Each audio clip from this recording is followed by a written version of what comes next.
Good morning. Good morning. How are you doing today? I'm doing great. Another excellent episode of the Brown Couch. Yeah. Best ever. Yeah, I'm excited after yesterday's episode. Yeah. I'm pretty excited about today's. It's going to be kind of a whole shift. It is. What we're going to talk about, but it's going to be fun. Yesterday was metaphysics. Yeah. And today we had two topics, but I'm sure we're going to branch all kinds of different places. If you know me, there'll be rabbit trails all over the room. Yeah. So, let's start with the first topic. This one was triggered by a tweet by Eric Weinstein. I hope I'm saying that correctly. I always get last name wrong. That works for me. Yeah. I know who you're talking about. There you go. So he had a Twitter thread where he was talking about he called them the cultural fire wardens. And the idea is that there's always going to be the bleeding edge. In this case, the examples he gave was, I think it was Trump and the election conspiracy against him, or the safety of being outside, and kind of other COVID-related things, or even like the Wuhan lab leak hypothesis. Did the virus actually leak from a lab in China? Yeah, allegedly. Well, yes, allegedly. And, the observation that Eric was making is that there's, in our culture, like, you've got the bleeding edge of people that are talking about these things. Like, hey, this is probably how things are. There probably was a lab leak, that there's some sort of weird conspiracy against Trump in the election. Again, look at the graph with the little, spike and stuff like that. And it's not that the facts are wrong or changed or something. Like, reality was as it was. And they're talking about it and saying, hey, we're observing something here. It looks really, really funny. And by being on kind of like the opposite side of the official narrative, these people that are, again, correct or at least reasonable in their outlook, reasonable in their position, are at huge, tremendous risk for being being deplatformed and all kinds of negative ramifications. Like, you can lose your Twitter access and all your followers. You can lose your YouTube channel.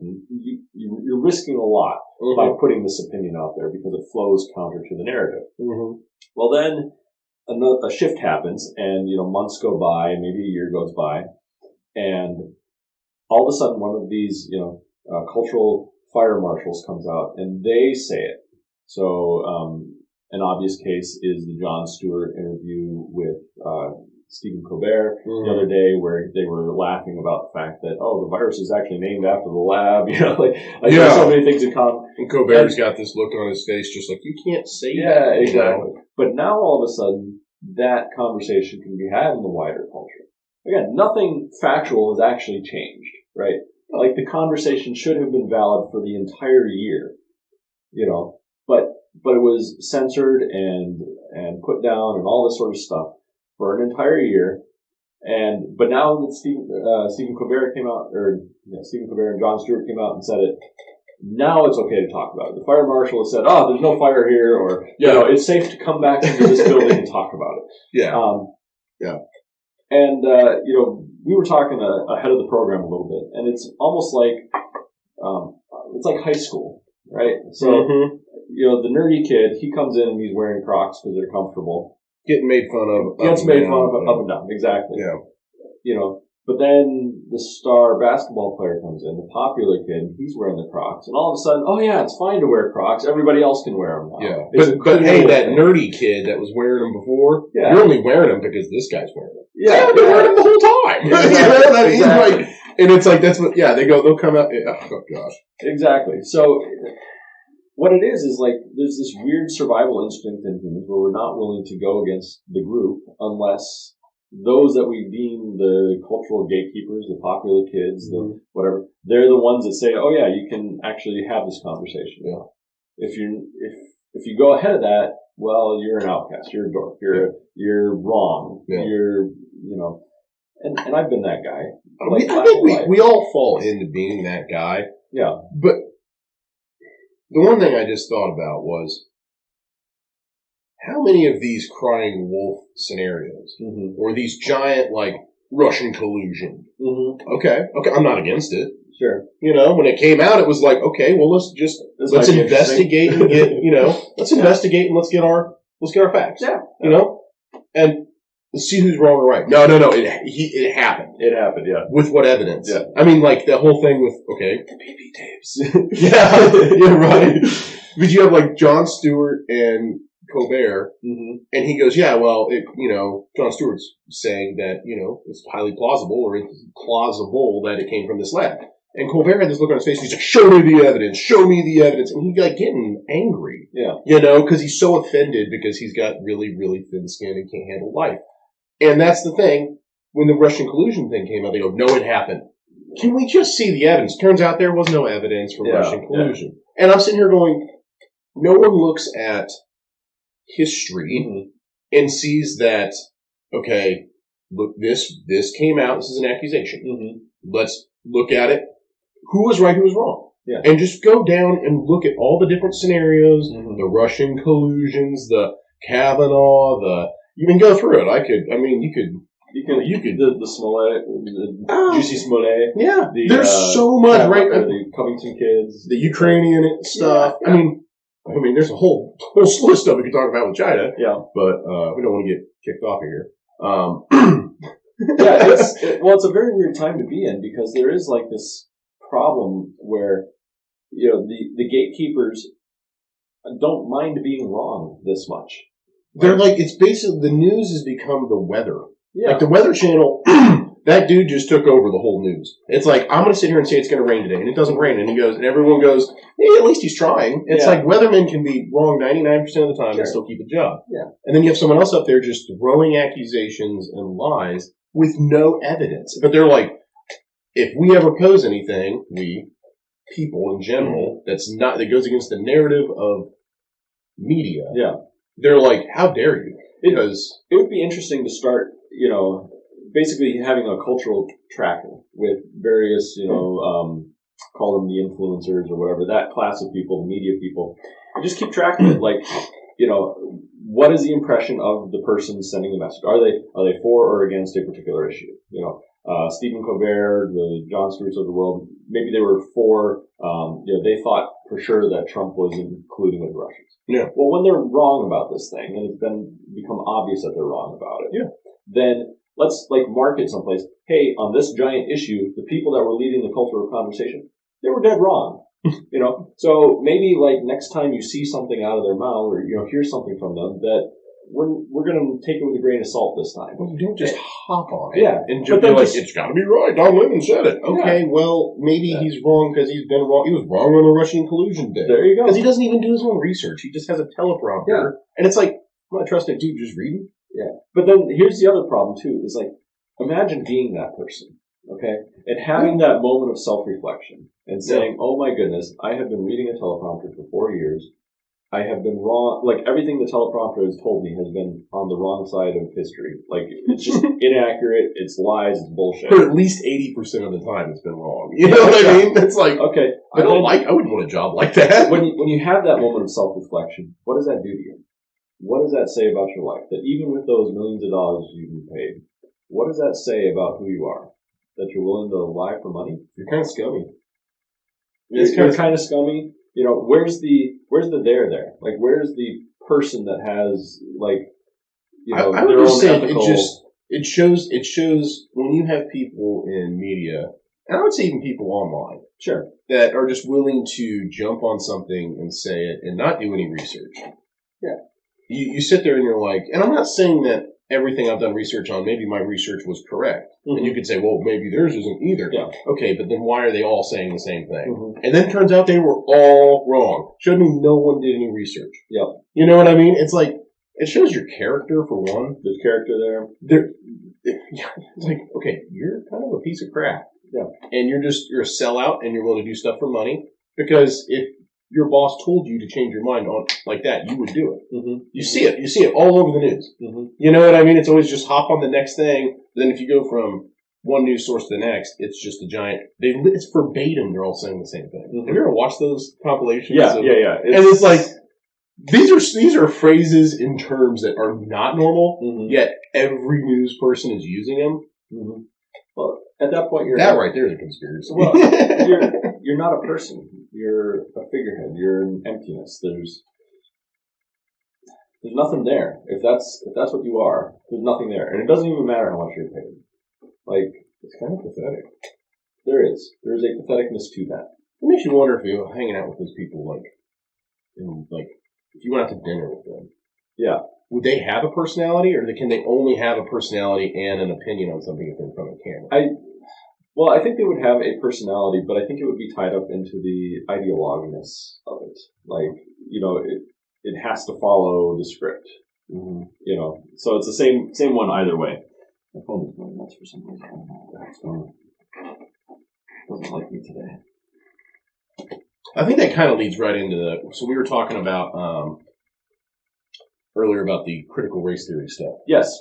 And I find that I was listening to podcasts this morning talking about all these parents that are coming out, and they're just up in arms right now about all of this stuff. And it doesn't matter what color your skin is. You got people you got all kinds of different types of people up in arms about this. Mm-hmm. And the news was sitting there just being like, it was like we were talking about. It's like critical race theory is literally a moving target. It's like as soon as you debunk it here, or you sit there and you say, wait a minute, I'm going to challenge that because that sounds ridiculous. Yeah. And that's not right. Mm-hmm. And then they go, oh, wait a minute. No, you don't understand it. It's actually this. Yeah. And now they're saying it should just be relabeled American history, the true American history. And I'm going, racism is our American history? I beg to differ. Yeah. Have you read a history book? There's way more going on there. It's actually, racism and slavery and all those issues, it's actually world history.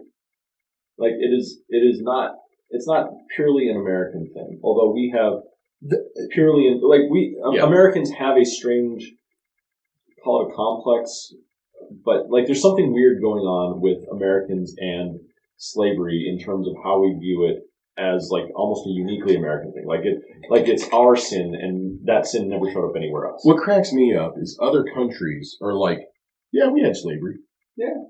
But that was our history. That was our past. And we don't really beyond it. Yeah, we don't live in the past. And Americans are like, oh my gosh, I can't function. My grandparents were slave owners. Are you 100% sure about that? Your grandparents? Yeah. Well, somewhere in my family we had slaves. Whatever. Yeah. Every person on this planet had slaves somewhere in their family because that was a common thing. Yeah. But also people don't understand what slaves went through. This isn't freaking Django Unchained. Yeah. Where the guy's getting fed to dogs. Yeah. Like, that wasn't really how things work. Do some research. Did people get abused?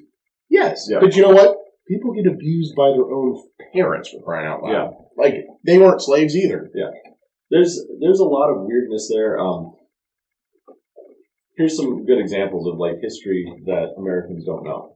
So again, I'm not trying to excuse the African slave trade as it came here, but at the exact same time that was going on, and for much longer on either side, there's actually an Arab slave trade. Okay, so the Arab people would go down into Africa and get slaves and bring them up there. Many, many more than ever came to us, to our shores. Yeah. To these shores. I don't know, whatever. To these shores. And, on top of that, they were actually worse about it. Because they would, in the case of male slaves, they would castrate them. And the whole idea was, we're going to take you as an individual slave up there, but we're going to stop your line. Like, we're not going to allow you to reproduce and have more children. That's horrible. Okay. Now, there's a weird advantage when it comes to that, too, though. They don't have the guilt, because they're not passing that behavior on generation after generation after generation. So here we have the children of slaves that still have some sort of trauma passed on from this, like, hey, my great whatever was a slave, I can feel that and relate to that. Over there, they don't have that because, the slaves they brought, when they died, that was the end of it. Interesting. Yeah. That's really, wow. So, I mean, again, but the scope of it was much bigger. And the weird part is they don't have the cultural hang-ups over it. There's no kind of, pockets of black people over there that are crying about their ancestors being slaves, et cetera. And again, we have our burden here in America, and this is a part of our, call it the shadow that we have to deal with, and we have to kind of figure out methods of healing these wounds. Mm-hmm. And I think critical race theory, as awful a set of ideas as it is, has at its part of the reason that it exists is to try to heal some of those wounds. I don't think it can do it. I think it's it causes so much division because there's a lot of anger, and it's like I saw a tweet the other day that was talking about some chick came out and was like, you know, Juneteenth, which is the dumbest name I've ever heard. That is kind of a dumb name. It just sounds like people can't talk. Yeah, it is. So, which 10th of June? Yeah, Juneteenth means nothing to me. And they're like, well, this is, it became a national holiday for no other reason than to cause division. Yeah, I only heard about it in the past maybe 2 years. I still couldn't tell you what it is. I mean, I know what it's supposed to be, but then there's no celebration of that. Like, some girl came out and was like, this ought to be like Black Reparation Day or something, and no black person should ever have to buy or pay for anything on this day, and white people should pay for it. I go, that is the spirit of this day now. Because the problem is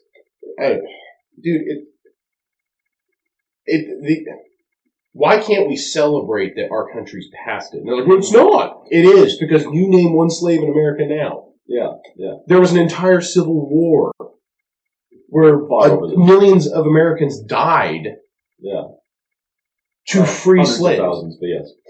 Hundreds of thousands? I think it was hundreds of thousands. I don't know. I'd have to do my research on that. We'll do some research. But the point being, though. The point is, Americans and a bunch of white dudes fought and died to free slaves. Yeah. So why is that not talked about and celebrated? But I'm going to sit here and talk about my, great granddaddy who got beat. Are you sure he got beat? Well, I don't know. He was a slave, so he must have. Maybe he wasn't. Yeah. The problem is, it's just everyone's basing this off of a Hollywood movie when you can't. That's not the way things work. And you had to be wealthy to have a slave, for one. And most of the time, if that's no one goes out and just beats their horse. Yeah. No one goes out and just is like, I'm going to take a ball bat to my truck today because this is just not, you know what I mean? It's like, no, you spent money on this. Mm-hmm. You're going to take care of it. That wasn't always the case, but I would say it was more the case than not. Yeah. Again, not excusing the institution or anything like that, but people tend to take care of the things that they view as property. Yeah. And again, not excusing it, but that's what it was. That's what it was. You were property, but guess what? There was a bunch of Chinese property. There was a bunch of Irish property. Heck, there was a bunch of white dudes that were property of somebody. Yes. So it wasn't. I mean, that's the funny thing is, like, when the Irish came over here during that potato famine. That's real fun. Yeah. The Irish were treated horrible. Yeah. The Chinese were treated horrible. Yeah. That's not going to be talked about because they're all white. Yeah. That's the issue. And it's like, we got to have an issue to jump on to make us all feel special. And it's like, everyone's special. Why can't we just love people? Mm-hmm.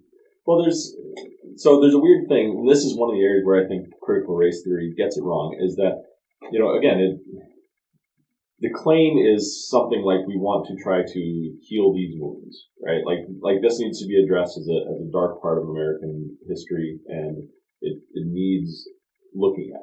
And I agree. Like, there's something there. There needs to be a method. The solution that they're proposing is 100% division. It is, white people bad, black people good. Going down that route. It's almost an inversion of racism, or actual racism. It is racist. The whole thing is racist. It's like we're going to be racist towards white people because black people were persecuted at one point. Yes. What the heck? Here's the weird thing that I see. So I see a lot of parallels between critical race theory and, say, religion in general, and especially Christianity. Like, they are acting out in many ways like some form of a Christian narrative. It is a distorted narrative. But again, they want something like healing. Mm-hmm. And if you look at like how they acted out, there's a lot of like hand holding up sort of stuff and prayer. There's a lot of songs. There's the obviously communal gathering. They're getting into kind of like these ecstatic states as they're contemplating the sins of the past. I mean, they're doing very, very deeply Christian religious things as they're participating in this. But here's one of the main differences. So Christianity has this idea of, now there is neither Greek nor Jew, there is neither slave nor free, there's neither male nor female. Like, there's something about the Christian message that says, hey, all these particulars of who you are as an individual are subservient towards the unity that is in Christ, or that is in God, if you prefer that language. Yeah. And we see that again, like in the body. We've got the fingers, we've got the eyes, we've got the nose, we've got the ears, we've got skin, we've got organs, and all those things are unified but subservient to this thing that we call, ourselves, the body, right? Whoever we are as a person. And critical race theory is not taking that route. Like, it could be saying something like, hey, we actually need, instead of saying there's white allies and not white allies, and you have to participate in this particular way, we demand that everybody behave as though they're the nose. Like, Yeah. Why can't you run under the banner that we're all Americans? Sure, exactly. Like, that's the thing. We need that overarching structure that says all these differing parts and the differing beliefs can still have some sort of a common unity. Call it American, if you're going to go the religious route, that's what the figure of Christ or God is for, is to say, hey, there's an overwhelming unity that transcends any particular individual. But critical race theory doesn't have that, and in fact, can't have that. Like, it needs the boogeyman on the other side, something to be against. Yeah, and it's got that. How many white people are in this country? Exactly. It's got every single one of them against 64%. 64% of this country is against blacks. I mean, that's basically what it's saying. Yeah. And the thing is, it doesn't matter that there's a bunch of white dudes, marching down the street in a BLM. That means nothing to them. Yeah. Because the problem is, and it's like, what was that one thing they had what was that, what is that, the name of that big, it's a civilian military contractor. Oh, Halliburton? They make it's the largest one of them. Like Lockheed Martin. Lockheed Martin. Okay. They sent 3 of their top CEOs or top executives to a thing to get their it's supposed to draw racist stuff out of them. Oh, sure. And toxic masculinity and all this stuff. I'm sitting here going, we have fallen as a country. We have fallen as a country when you send 3 of the top dudes they make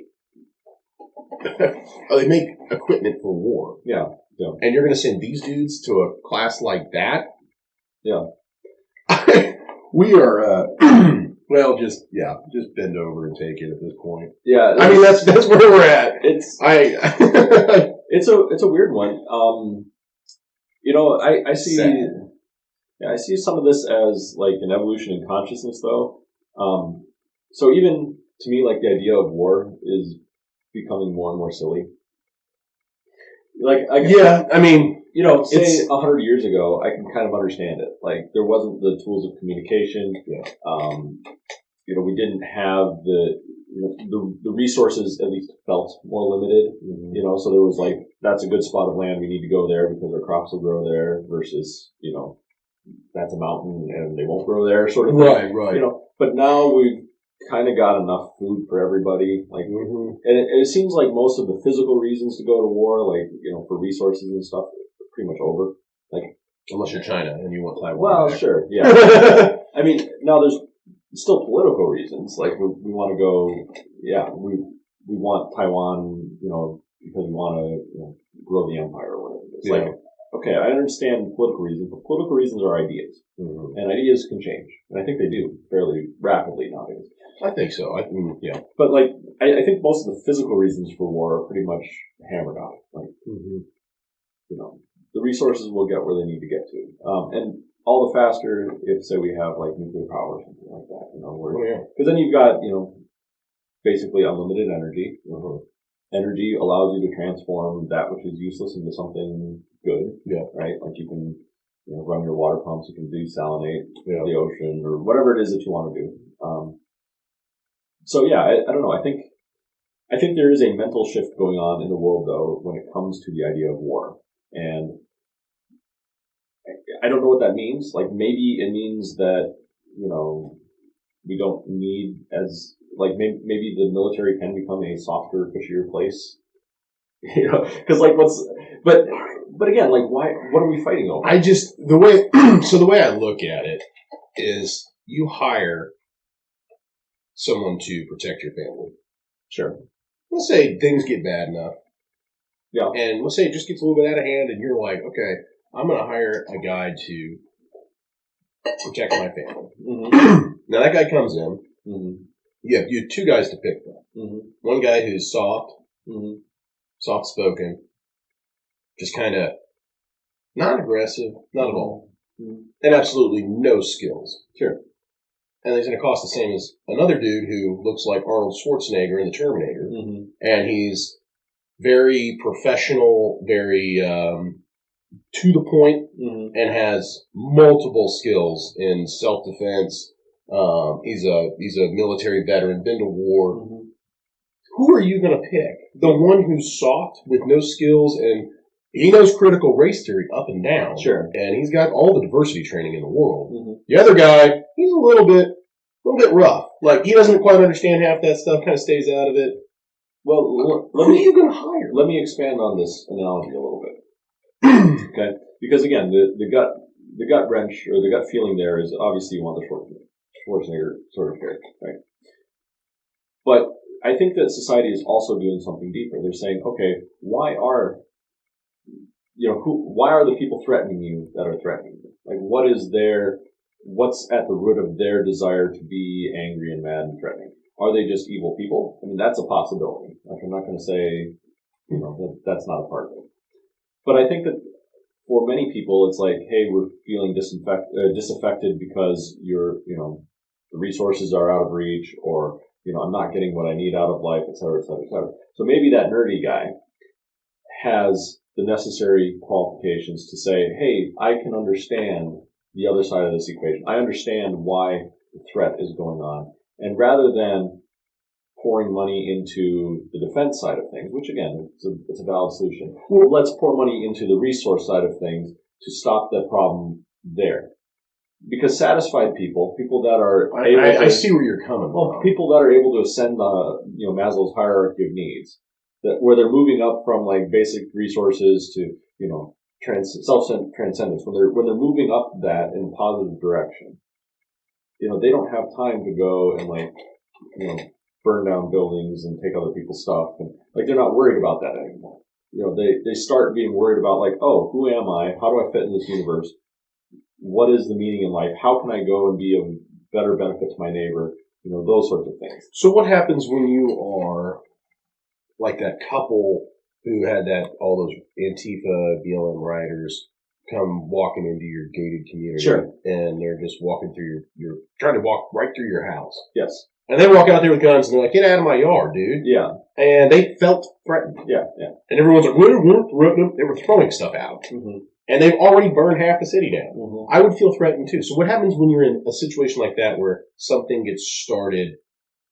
I'm going to say off an idea, because I don't believe it got kicked off with, what's his name? The killing of, George Floyd. George Floyd. Mm-hmm. That was the initial. Now it's all ran off an idea. Yeah. So what happens when something's ran off an idea and it's not about that, the supplies. I mean, we always say that, but America, we're wealthy. We're not going to run out of food. We're not going to run out of this stuff. I mean, we'll make it work. Mm-hmm. But when something's ran off of an idea and someone comes kicking your door and going, Bob, you're white. Mm-hmm. And I'm going to take everything you have. Mm-hmm. And I'm going to beat your wife. Mm. And they just kick your door because you're white. Yeah. And it's like that right there. And that's where I'm coming. I know it sounds extreme, but the problem is that's not extreme because that's happened. Yes. Multiple times. So when that happens, it's like you're not going to be able to sit down and be like, all right, who hurt you? Yeah. You're not, I'm going to get my gun and I'm either going to blast you or run you off my property. Yeah. Because you don't have time to discuss it. It's a very, you're right. There is something when the crowds get whipped up. Yeah. Because it's a scary thing. Well, it is, yeah. Because there's a madness that happens where it's almost like the crowd is its own organism. And no particular cell in the organism feels responsible for what the organism does. So I can throw the rock. But if the organism happens to hit somebody in the head with a rock and kill them, it's the organism as a whole that's responsible, not my participation by throwing a rock. Did you see that thing with those Puerto Rican people in Chicago? The one that got killed over the weekend or something? Yeah, they dragged out of their car. Dragged out of their car and executed them? Yeah. That right there. Someone ought to be taken out and horsewhipped. Yeah. No joke. That is so unacceptable. Yeah. No one, I don't. Yeah. As far as I understand, no one got arrested. There is. It is.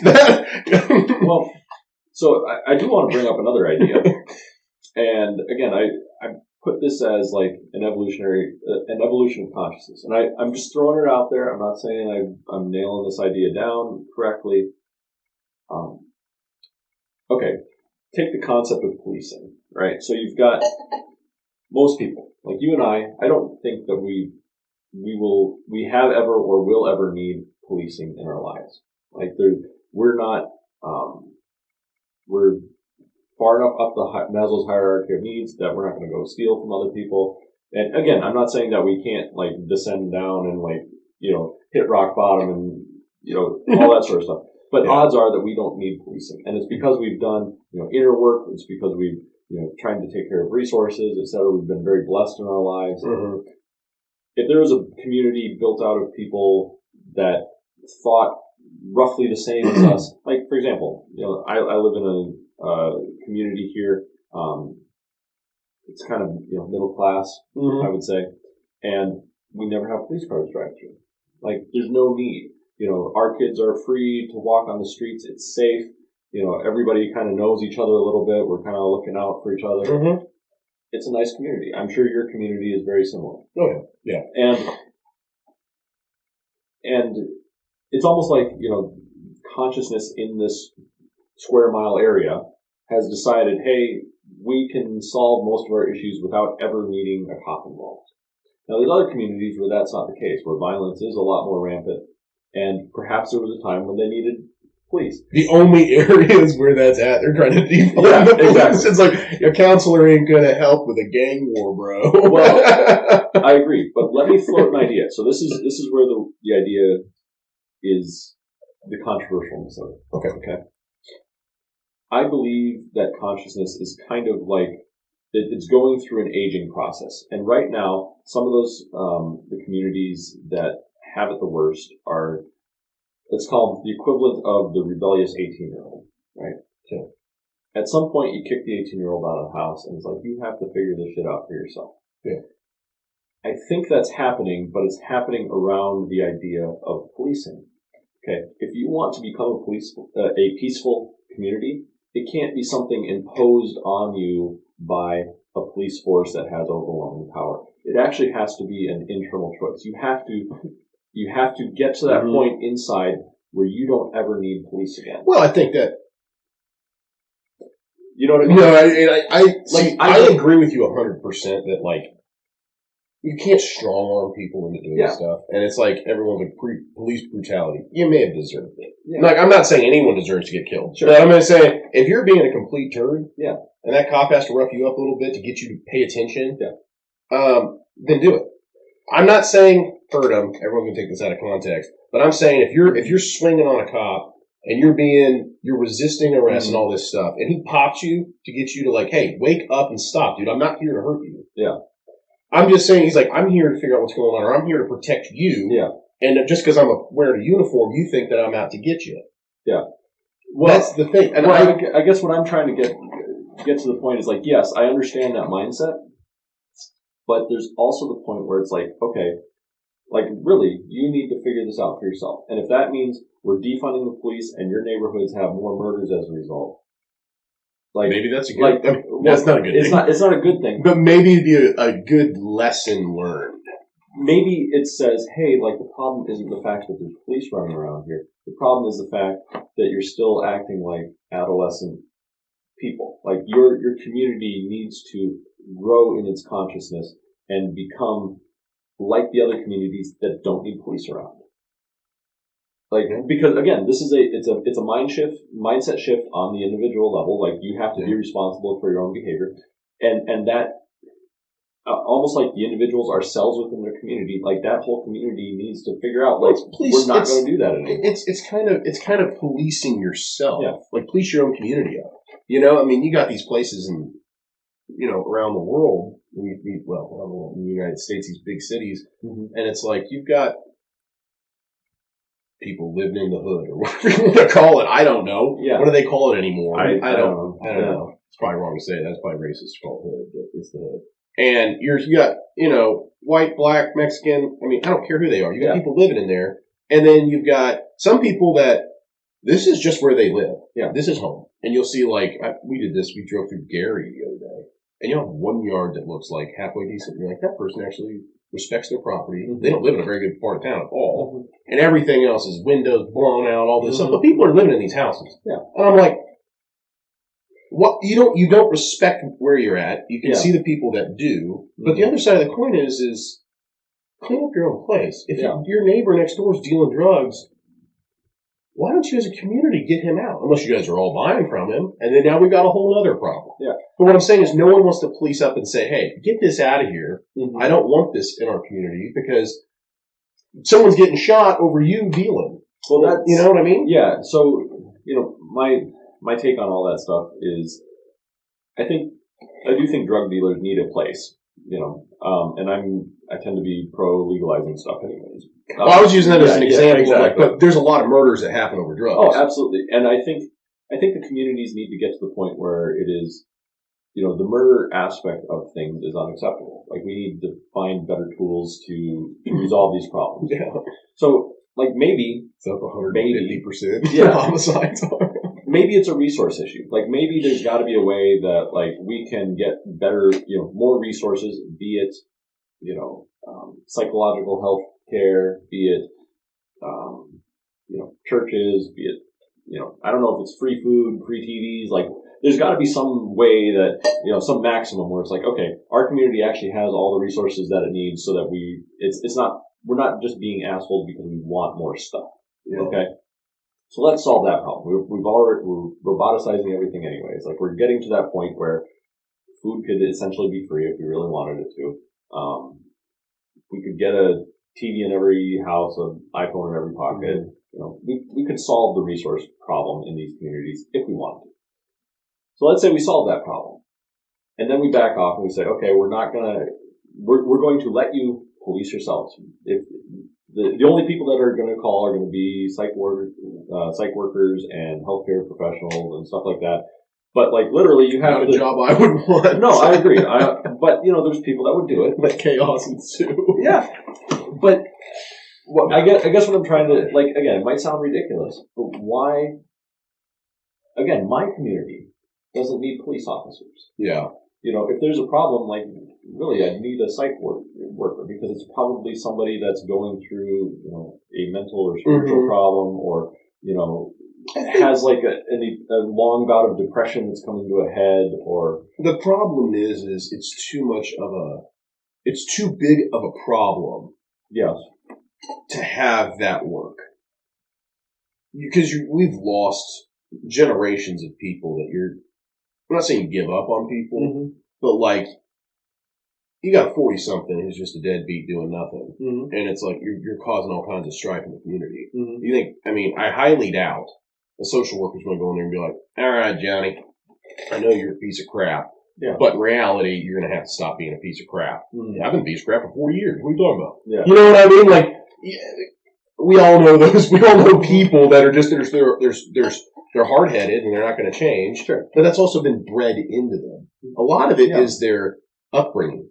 Yeah. And that's where we've got entire, like, subsets of cultures that breed people to become exactly what we're seeing in these horrible communities. And you're going, well, you know, it's it's racism. That's why they are. No, they're not. It was the way they were raised. And I'm going to be this guy, piss everyone off. I blame half the music. I think the music doesn't help. That gangster rap stuff where it's like, hey, we're going to the club. I got my stripper. I got my cocaine. I got my gun because I just shot somebody. Let's roll. And I'm sitting here going, wait a minute. Yeah. And then all the songs about raping women. I'm sitting here going, what are we listening to? And they're like, man, this is the way it is. You're going to let a 10-year-old listen to this? No wonder he turned out to be a gangbanger when he got older. Yeah. But we have that music, no matter what your color is, we have that music in all, it's like, why? And that's kids. Just go to like a popular radio station and listen to the words of half this stuff and you're like, oh, it's harmless. Yeah. Is it harmless? Because they weren't singing about that in the 60s. Well, people need to realize that words and music in particular are spells. Like they have major consequences, especially when you fill your head full of that every day. Yeah, you are going to bring that about into your life. I was watching. There was a preview of a movie. It was like a pre-screening sort of thing, which I would highly recommend. Okay. It is called The Wisdom of Trauma. It's by Gabor Mate is the guy's name. At least I think I'm pronouncing it right. Gabor Mate. I don't know. But anyways, The Wisdom of Trauma. And there was a particular character, it's these are real life stories that jumped out at me. And it relates into this whole thing. So this guy was an inmate at a prison. And again, the inmates are talking about their traumas and they're going through therapy to help them deal with it. And, I think it might even be a lifer, it might be a murder or something, And he's like, yeah, my mom used to whip me with an actual bullwhip, right? Black inmate. And, hearing this story and, again, like my mom would say that she's loving me and she's like whipping me with this thing. That's weird. Okay. But then he said, I traced that back and it's because my mom was whipped with that bullwhip. And my grandma was whipped with that bullwhip. And he goes back and he's like, and it's because there was a slave owner that whipped my great whatever granddaddy with that bullwhip. So the slavery ended, but that intergenerational trauma represented by this bullwhip kept getting passed from person to person to person on down the line until this guy has, again, he's an inmate going through a prison because that trauma never got dealt with through all those generations. Well, they never laid it down. They never put that bullwhip down. They never put it down. I don't want this in my family. It's more or less like, well, this is the way things are. And it's like, no, it's not. Yeah. No, it's not. Why would you want to bring that into your family? But people hold on to these generational things and just be like, well, granddad was an alcoholic. I guess I should be too. You want to go get some help for it? Nah. Yeah. But then you blame it on grandpa. Well, grandpa was an alcoholic because he got beaten. I'm an alcoholic because I'm choosing to be. Yeah. You know what I mean? And it's more or less like you just pass that generational sin throughout your life. Yes. And you don't ever want to deal with it. Yeah, it's a weird one. I was reading, so again, like I try to understand the other side. I was reading Ta-Nehisi Coates' book, and I forget which one it was. And I had a weird experience, and I didn't understand it at first until I saw that this Gabor Mate and the Wisdom of Trauma movie in this particular example. So I read the book, and Ta-Nehisi Coates is talking about this idea of like how black bodies are not owned. You're not secure in your own black body, and he talks about like again all these traumas, these physical violence that are done to black kids within black communities. And he gets to a point, and then he turns around, and rather than say, "Oh, my community's been doing this to me," there's a switch, and he says, "Now I blame the white people for it." And it's a weird thing in this book, and I didn't understand. I'm like, okay, but don't you understand why? Like, again, you've got like these are black people beating their kids and doing these horrible, bringing out the bullwhips or the belts or whatever the method is, like. There's all this abuse going on, and then the switch is, blame the white people. And I'm thinking about it, and then I heard this example of the bullwhip, and I'm like, okay, now I get it a little bit. Like, these traumas, again, they're not being dealt with. Yeah, but they're not. The thing is, though, it's a separation. It's a habit now, rather than saying, I'm going to blame the white man who whips my great-great-great-great-granddaddy because now my mom beats me with it. No, it's your mom's fault. Yeah. And I'm going to say it's your mom's fault because, yes, did she have trauma and she had the same thing happen to her? Yeah. That's her mom's fault. Yes. Yes, it goes back, but when do we ever start taking responsibility for ourselves? Yes. Because the problem is I can always say that. I can sit here and say, I got fired from a job or whatever the case was, and I'm never going to go get a job again because I got fired once and I'm so hurt. I'm saying this because I've been fired from a job. Sure. And it did. It hurt my feelings, and I was like, man, what did I do wrong? Yeah.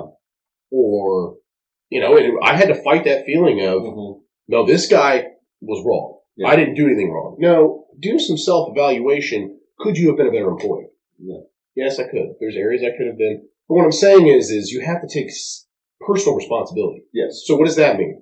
Well, so this guy in jail, if he wasn't in jail, would he be beating his kids with a bullwhip? Yeah. Why would you just say, just because I was that not horrible? Why would you want to continue doing that? Well, instead of him being like, well, it was the white man's fault. No, so there is a weird thing that happens, and well, it's a psychological. It is. It's mental health. It's the I turned out okay phenomenon. Okay, my parents raised me this way. I turned out okay. Right. So doesn't mean it was right. No, absolutely not. But and I'm saying this like it's taken me. I'm barely 41. It took me probably until I was in my 30s before I started to kind of reevaluate and be like, okay, what do I choose differently here? My parents did this. I want to do something different. Yeah. How can honestly, it took my wife to bring some of that out of me and say, no, I don't want to do it that way. Yeah. I want to pursue it this way. And this is a lot of what, parental fighting stuff is about. Like, okay, well, you got an idea and you're like, well, it worked for me. Look how I turned out. You married me. It's like, that doesn't mean that I like every quality of you. You know what I mean? Like, there's definitely that. So, and again, these things are experiments. Mm-hmm. In general, if I were to give advice, it'd be something like, love your kids, try to be as peaceful with them as possible. Mm-hmm. That doesn't mean swats on the butts are evil, but it means like, that shouldn't be your go-to. Yeah. There needs to be a lot more balance in treating them as humans instead of stumbling blocks to tranquility of your day. And some humans are a little bit more difficult to deal with than others. I'm sure I was a difficult kid. I know I was. But yeah, so getting back to critical race theory and all these issues in some of these communities, and understanding that there is, in certain cases, like literal generational trauma that's been hanging around since slavery. The proverbial bullwhip. What is the best solution? And I'm asking, like, is more cops the best solution to that problem? I'm hearing two things here. Sure. When you say is more cops, so that's based off of. I think that idea is twisted by the media and the left. Yes, because of the fact they say defund the police because is more cops the solution? Mm-hmm. Nobody said more cops is the solution. Right. All they're saying is the crime is so bad, we need more cops. Yeah. Because we've got a room full of documentation on homicides that we can't even solve. Sure. And we've got people that we can't even go arrest because we don't have the manpower. That's what they're saying. Mm-hmm. That's the problem is that's getting twisted to going, well, cops aren't going to solve the problem. They're just trying to mitigate and trying to they're more or less just with the fire hose, just trying to control the fire. Yeah. And they're like, we need more water. Defund the fire department. We don't want more water. Yeah. We're trying to make sure the rest of the freaking other houses around here don't burn down. We're not going to burn. This one's going to burn. Okay. You know what I mean? So that's when I hear that, and then people are like, police aren't the solution. They never said that. They're just trying to mitigate half the issues they already have because they're already underpowered. Well, let me float another idea. So this ties back into our metaphysical discussion yesterday. Mm-hmm. So if you believe that life, like this life that I have is the be all end all. It's my one trip around and then, either good or bad, heaven or hell, that sort of thing. Then the desire to have more cops, hey, I want to get the bad guy and preserve him and, put him in a jail or whatever the case may be. Like the death. Again, I'm not trying to minimize what it is. Yeah. But death becomes like this horrible, like that's it. That's the end. the way I view things is that, like, yeah, there might be a murderer out there and kills somebody, but that person, that form is done, but the essence of that person, their consciousness, their soul, their spirit, whatever, that thing comes back again and tries a different path, tries something a little bit different. It is evolving and trying to learn through its own experiences what is a better, more peaceful existence. And so maybe it comes back into that same community. Maybe it comes back into a slightly different community, but it lives a different life and tries to make better choices. And the murderer also lives a different life. Maybe they get locked up, or maybe they don't. Maybe they're running around and they just have to deal with the psychological trauma of like, oh my goodness, I am a killer now. Mm-hmm. That switch has been flipped. I have gone from somebody who has never killed another person to, I have ended the life. Yeah. And eventually they die, because again, everybody dies. Eventually they die and they come back and they figure out, okay, maybe that wasn't the best path for me either. I'm going to try something different. And if you have that sort of like transcendent idea, how necessary are cops? Well, I mean, you would have to have that idea to think that way. I mean, you'd have to have that worldview to think that way. Yeah. But the problem is people don't have that worldview. So, well, I don't think people consciously have it, but I think there's almost an implicitness. I mean, I like the idea of having police. I like the idea of doing what allows consciousness in an area to grow the fastest. And it's not going to grow if you have a murderer on the loose and he's out here just slaying people, and you're just kind of like, well, it's my time. It's my time. It's like, no, get this guy out of here. I don't want. I mean, it's like having a rapist. Running around, a pedophile who's just out here raping kids. Yeah. You better believe I want that sucker locked up. Because my little boy, you think, and even if you have that idea of consciousness and all this stuff, I don't want my little boy living 50, 60 years with the idea of, I got raped when I was a child because Dad said it was cool. This dude came running around here and we defunded the police. So I just kind of took it. Yeah. But now I'm dealing with that. That whole concept is here thinking. It sounds counterintuitive. So because I don't want that. I don't want my family to be hurt. But here's the thing is if we didn't have police and we just let people deal with that stuff because their consciousness will just grow and learn. The problem with that is some family is going to get wrecked. Well, okay. So here's and I can't live with that. I'm a protector, man. I don't. Yeah. There's a bad dude. There's a bad guy on the loose. You better believe I'm gonna be the first one to go get him. You definitely have that kind of protector, which is awesome. I love it, and I am not trying to like poke you in the. No. This is an interesting conversation because I mean I've heard this from other people being like, we don't need police. We need social workers going and talking to someone. And I'm like, no, sometimes someone just needs a good beating. Yeah. They deserve it. And a social worker's not going to give it to them. So I'm not saying cops should do that either. Don't take that out of context, but I'm saying that they don't deserve to be sat down and talked to. They deserve much worse. Well, okay. What if you view them as yourself? I would deserve it. You would deserve okay. No. If I was out there hurting people, I deserve to be taken care of. I think I'm looking at this too, kind of like, say, the war on drugs. I'm very black and white with certain things, so for me, That's fine. I mean, you hurt someone, you deserve to be taken care of. I mean, when I say hurt, I'm talking like, you're killing people, you're raping people, you're beating people, you're harming children. You're not going to go easy on someone who's going to hurt a child. So the war on drugs, everybody looks at that as like, okay, this is an absolute failure. We're doing the wrong thing. We need to try a different approach. Let's, Yeah, the drug thing gets interesting. Okay. But, so my question is, can we not apply some of that logic to policing and say, look, we have been trying to do policing right. We've been trying to do it better. We've been trying to do like more interventions in these communities or different sorts of interventions. And again, I think we need to have a lot more flexibility in terms of things that are tried. But it's not working because the trauma keeps existing. The problem is happening. It's more nuanced than that. Yeah. So for instance, I've got a bunch of buddies who are police officers. And you hear stories and you're just like, that's nuts.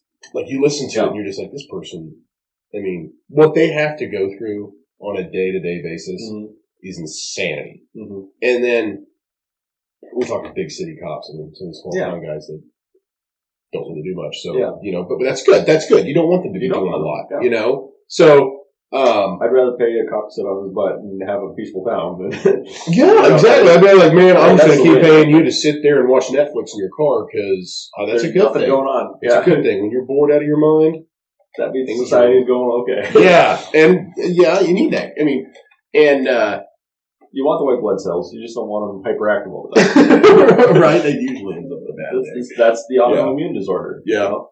Completely lost my train of thought. Cops. And so for instance, we look at situations, and so you have that one. Who was that one girl that got she was Taylor, the one trying to stab her mom or grandma or something to death, and the cop came over there and shot her. Oh, yeah, I remember that. Yeah. Horrific, terrible thing. A month and a half ago. Yeah. So for instance, with that situation. I mean, people, and what I'm saying is like, there's this idea that the police are just out there drawing guns on everybody and like, they're not doing it right. Yeah. But I think part of that idea that the police aren't doing it right is for the fact of that situation right there. Yeah. The media came out and was like, cops just gunning children down. First of all, that was a big child. And she was mid-swing. And she was swinging a knife to gut her grandma like a fish. Yeah. So what's the cop supposed to do? Yeah. He did yell at her, hey, drop the knife, drop the knife. I love the news. They're like, all you had to do was tell her to drop the knife. You didn't watch the video, obviously. Yeah. That means you're not even credible. Yeah. Like, he came out and he was like, what does he do? Grandma, here's the thing. He would have been screwed if he did nothing and took their advice, because grandma's dead now. And they would be like, how could he have allowed her to do that? Yeah. He couldn't. But what I'm saying is that gets so twisted, and then everyone's like, cops are doing everything wrong. You want to be that cop? Let's put you in his shoes, and you tell me what you would have done differently. Yeah. You would have done nothing differently.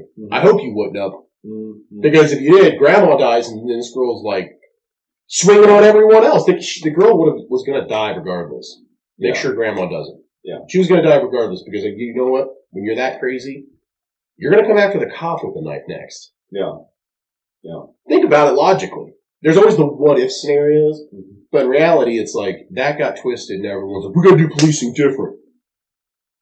Who would have done anything different in that situation? Yeah. So that's the thing, is like, I always take everything with a grain of salt when it comes to that, and I'm not saying they do everything perfect. Yeah. I think you're right as far as that goes.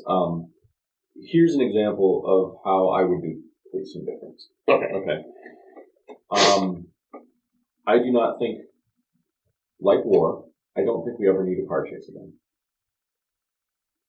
They're kind of fun to watch, though. Well, absolutely, they're fun. But that said, I think we've got the technology that chasing a car doesn't make sense anymore. I would say, I mean, that's technically true. Okay. So, anytime there's a situation where there might be a car chase, I think the cops should just back off. Because whoever it is, whatever they're doing, like all that pent-up evilness that's driving around and doing whatever it is, like, it's going to stop sometime. It's going to, go to a house. It's going to stop someplace to get some food. They're going to keep their cell phone on them. Whatever. Like, most people are dumb, so they're not like, oh, I've been in this car chase, I'm going to go to Mexico and run away from this. Yeah. It's like, no, people have lives and a lot to lose and stuff, and so they're going to stick around. And justice can find them at a later date. Like, you don't need to go chase them right now. Like, let's track them. Let's figure out who they are. Let's follow this car. Well, I know there's actually quite a few departments that have the laws now where they don't chase motorcycles because the guy usually gets killed. Yeah. So what they do is they're just like, let him drive. Yeah. Because what they'll do is they basically just they'll get his license plate number and then just show up at his house later. Yeah, and most cops, again, like everybody who has a motorcycle, you're registered. It doesn't take too many of these times before they figure out, okay, you're on this list of 10 people that's going to act like an idiot on your motorcycle. So even if we don't know specifically which one you are, we can figure it out pretty quick. Like, again, the amount of lunatics out there really isn't that many. Yeah. Like, yeah. So, I mean, I get it. Like, So I don't see a need for police to ever chase anybody again. Like that seems silly. Let's say, okay, genetic stuff. So we have the capacity to, run the blood samples or whatever, like find the data. There's so many people that are loaded up into the 23andMe sort of stuff. Like we pretty much know who everybody is now. Like we might not know every specific person, but we know who your grandfather is or your uncle is or your nephew is or whatever. Like all that data is just out there. So even the amount of like big crimes that you can get away with, the murders, the rapes, that sort of stuff, like it becomes dwindlingly like that number, the capacity to get away with it shrinks drastically. Like so most cop related stuff that way, like you don't really need like the beat cop going around anymore. It's just you need the person showing up saying, "Hey, I was raped. Take the sample. That's who the guy is." It's easy. In my mind, a lot of this stuff, like especially in terms of breaking out of those generational mental patterns, those traumas. This gets back to the metaphysical question, but a touch of psychedelics. There's organizations like MAPS that are doing stuff. What's MAPS? And multidisciplinary association of psychedelic studies. Okay, it's head by a guy, Rick Doblin, I believe is his name. They're going through phase 3 trials with MDMA right now, using it for PTSD and all this sort of stuff. And MAPS it's a psychedelic, but it's like a baby psychedelic where you mostly stay in this reality, but you're able to like look at your trauma with a lot more love, but not like reliving it. I don't know. It's a different. I've never done MDMA, but there's a reason why they call it like the love drug or something. It's used at raves. Oh yeah, I know. That's. But having even that sort of stuff, like counselors and cheap psychedelic therapy to help in these communities, like even our community, as great as it is, could probably use a little bit of that. I mean, we've got an opioid crisis in this area. Oh, geez. I mean, there's all kinds of stuff where people are falling out of the bottom of society. Yeah. And again, it's not. So, what do you think's the solution before? I mean, like, it's obviously, when I say born and bred into people to be a certain way, that starts when they're a child. Yeah. So, I mean, the way you're talking is like a solution to like people's trauma. But the problem is we got to stop it before it happens, and that's way easier to do than have to deal with it. Yeah. With someone who's completely jacked up. I think you stop it before it happens by dealing with traumatized individuals. So be it kids, be it young adults that are getting out on their own. Maybe they need to traumatize somebody first. But then they stop and they say, okay, hey, you're acting, unreasonably. Maybe you're starting to enter into some sort of a court system or whatever. Why are you acting this way? Like, what is at the root of your problem that is causing you to try to pass this on to other people? And so, like, maybe. I mean, I think it's a societal thing. Oh, that absolutely. Drives people to it. I think it's the way that people aren't raised to have character, integrity, honor. Those things are not. It's more or less like, do what you got to do to make it, man. It's like that's a horrible thing to say, because if it means you're stealing from your boss, but you're doing, he's rich, I'm going to steal from him. That puts me at an advantage for whatever. That's the problem. Is like you have kids growing up without parents teaching them what it means to be a man, what it means to be a woman. There's a husband, a father. A mom, people don't know how to do any of that anymore. Yeah. They must don't even know how to cook. That's true. You know what I mean? It's like, where did your parents go wrong? So there's two sides to this. One is the personal responsibility side, and libertarian types, which I have been and understand pretty well, tend to lean heavily on that personal responsibility side. And yes, absolutely, like that needs to be addressed. People need to take responsibility of their lives. There is also the societal side. I hate how Hillary Clinton put it, but the whole "it takes a village" sort of thing. And I disagree with a lot of the approach there. So don't get me wrong. I disagree with a lot of that. However, there is something about society as it is now that disconnects people, that makes it more difficult to live that individual life. It puts it like, hey, you're an atomized individual. My first thought was, sorry, I'm trying to interrupt, but I had thought of, like, when you say, it takes a village. Mm-hmm. I agree with that. Mm-hmm. In the example of, like, so like my family, mm-hmm. If, you are raising your child and you're like, smoking cigarettes. This is a really lousy example, mm-hmm. but I'm just going to use it. Like smoking cigarettes. If I'm raising my boy, mm-hmm. going, that's not a good idea. Mm-hmm. And then my entire family is like, he brings it up to my brother, and my brother's like, yeah, that's dumb. Don't smoke cigarettes. That's unhealthy. And then he starts to see that, or he starts to see certain character traits like honor, mm-hmm. integrity, honesty start to be emulated in my family. Mm-hmm. Then he's going to be like, yeah, this is the way that things are. And what I'm saying is you can breed. I'll say breed like it's, I probably shouldn't use that. You can teach and train a child to go a certain way, mm-hmm. that are good ways. And most people are like, wow, that's abuse. Okay, teaching my kid to have some characters of abuse, okay. Mm-hmm. But what I'm saying is you can emulate that as a family, and it's going to solidify. It's not just dad told me that. It's, man, I'm starting to see that in the community of people that I hang mm-hmm. out with. You can do that in your community. Yeah. But the problem is I'm going to go back to that music thing. Everybody in culture is listening to garbage music. Mm-hmm.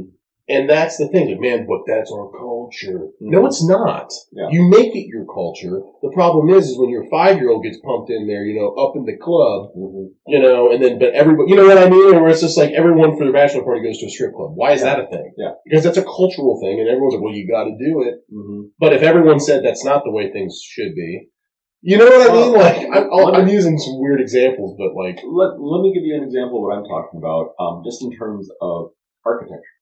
Okay. So, 1,000 years ago, when humans are living, on the savannah in tribes or whatever it is, right? Like, what it used to be is, the community would live together. You would have, your huts, but then it would all be circled around something like the communal fireplace. And night rolls around, and it's grandpa out there, it's grandma out there, it's the parents are out there, the kids are out there, everybody is out there participating in whatever is going on, throughout the day and into the evening. Mm-hmm. Okay. There would be times, I'm sure, when, certain age brackets of kids get up and they run off and they go do age appropriate things. The men go out and hunt and they start taking, the young teens out with them for easier hunts. And then you're teaching them how to be a man and participate in the communal life. Okay. Here what happens. Like, I live an hour away from my grandparents. I don't live around any old people. I don't see old people. Right? Yeah. Okay. I live in this house with my family. When my kids get to be, college age, they go off to, a college where they're surrounded by just that age of people. Now we've built concrete jungles in these inner cities, and you live in your apartment with your, 1 to 2 to 3 people, and you're not living in community with the elders that are teaching you things and passing on information. Yeah, okay. Those are old ideas. Yeah. How about you just get to know the person? You might find out that's pretty cool. Yeah. So, I mean, you're talking about, like, let's pass on these, skills, the honor, the justice, the sense of right and wrong, etc. Let's pass that on to the next generation. Well, we severed that connection just by the way we set up our architecture, just by the way that we set up our communities. That's 100% true. I also think, though, that we've gotten into a very narcissistic society. Mm-hmm. So, I mean, I agree with that, but you look at, like, a lot of Asian culture is pretty cool. And it's like, your grandparents, their retirement plan is you. Yeah. Now, everyone's like, well, that's, money, blah, blah, blah. It's like, okay, first off, we're super spoiled. We waste money every day. Mm-hmm. And so I don't want to hear anyone gripe and complain about, like, I hear that all the time, like, kids are expensive. Kids are always as expensive as you make them.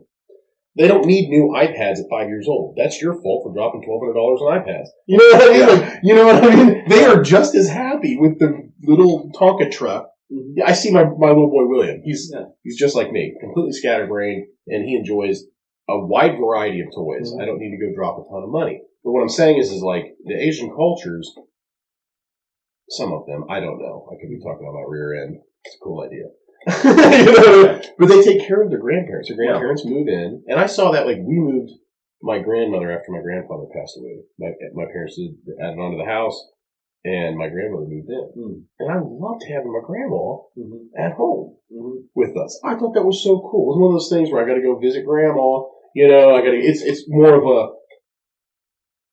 you can use the excuse as that's an inconvenience because I got to drive across town, but I love the idea that she was right there. I could always sit and talk to her every morning. We'd sit and drink coffee and talk together, and I loved that. And I learned a lot from her. She was a very special person to me, and you don't see that in society anymore because it's more or less like old people are weird or smelly or whatever. Mm-hmm. You can have all these kids are so dumb, but the kids now are my age, 30.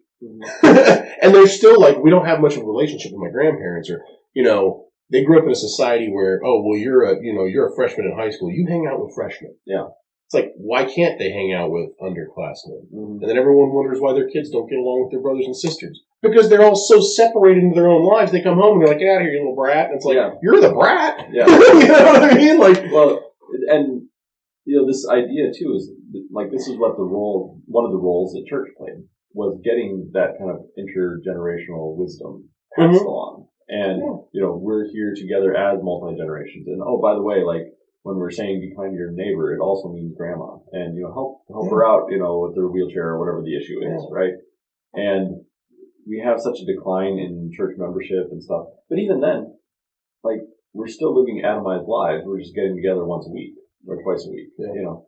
And so I think that, you know, society needs to kind of have a very comprehensive view of all these issues. And maybe there's something around, there's an idea of Dunbar's number, which is about 250 people. And that's like the maximum amount of people that like an individual can consider like a friend before they basically run out of memory. Now you start being acquaintance or, you know, somebody I don't care about. Like that's the kind of like the size of a community that works.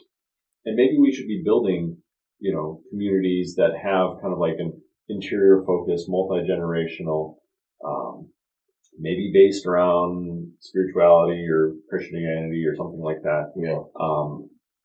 But also less atomized homes. Like, you know, I want it to be so like, you know, if, as an example, let's say I'm yelling at my kids too much over ridiculous stuff. I almost want the neighbor to be able to hear it so that they can come and talk to me and say, hey, you know, you recognize that something's going on. What is actually going on? Yeah, hey man, are you doing okay? Or, you go outside go outside to grill and your neighbor's like, hey Bob, you doing okay, buddy? Yeah. You know what I mean? And most people, I mean, we live in a society and be like, oh, your own freaking business, you know what I mean? But it's like, if someone genuinely cares and we have a culture of community. And not necessarily judgment, because it's very easy to say, hey, Bob, you suck as a person. You know, like, why are you yelling at your kids so much? Fix it up, right? Yeah. But that's different than, hey, Bob, like, you know, are you stressed about money? Are you stressed about, you know, relationship stuff? What's going on? Yeah, oh, you know, my kid is dealing with this. Or, yeah, I lost my job or whatever. Okay, well, by the way, your house is safe. You're not going to lose your house. You're going to be fine. Yeah. You know, you can live here. The rest of us are going to be, you know, pitching in. In fact, we've been routinely pitching in, and that's what we do. We actually have like a fund where everybody is always contributing so that, you know, when somebody loses their job, your house is still good. Yeah. Or we're going to make sure that the community buys all the houses so that, you know, you don't just get kicked out on your ass. Yeah. Right. And when you build a community that way, like, there's even room for the drug dealer. And maybe the drug dealer is fine so long as they're not, like, busting down people's doors and shooting everybody out. But, you know, maybe there's room to be like, yeah, that guy, you know, we worry about him, but he seems fine, you know, he's great with kids. You know, I don't know. So I think things are changing. Yeah. I don't know how to wrap this up, but I think we we had a weird. I don't know where we just went on this episode. Right? Yeah. We started off with Eric Weinstein and somehow ended up in like building communities, right? Building communities. I think basically the gist of this was people need to be more of a community member. They need to love on people. Mm-hmm. They need to serve people. People are so selfish anymore, and that's what you're seeing here. It's not about racism. No, it's not about everyone's like equity. Okay, how about you just love and serve somebody? Because all the people saying this, the Don Lemons of the world, the Colberts of the world, how many people do you love on a day? Or are you so narcissistic that you're just like, I focus on myself and I'm an important person because I'm on TV? Mm-hmm. You're not important, dude. You're not. Your job's been replaced. You replaced someone else and you will be replaced one day. Yeah. But what won't be replaced is you loving somebody and serving somebody greater or lesser than you, meaning societal status. That's the stuff that... If you did that, society would be better. But those people won't do that, and they're going to blame everyone else. Just like the bullet can ripple down generations, so too does the love. Yeah. That's where it is. There's more people that's been impacted by you serving them or loving on them and going out of your way to do so than will ever be impacted by anything else. Yeah. I mean, I can think of people now that just said a nice word to me. When I was younger, or just help me with something, I'm like, man, that person's so cool. They didn't even do anything like that. You know what I mean? Like, but they're not going to teach that because it doesn't sell and it's not sexy. Mm-hmm. You know what's sexy? Critical race theory. There you go. So we can end it with that. There you go. I mean, that's the truth of it. So, well, thank you all for joining us. Episode 4. Is it 4? It's episode 4. The Brown Couch. It's been a pleasure again. Yeah. Like, subscribe, share. Yep. Thanks for joining us. Leave a comment. Much appreciated. Yep. Take care.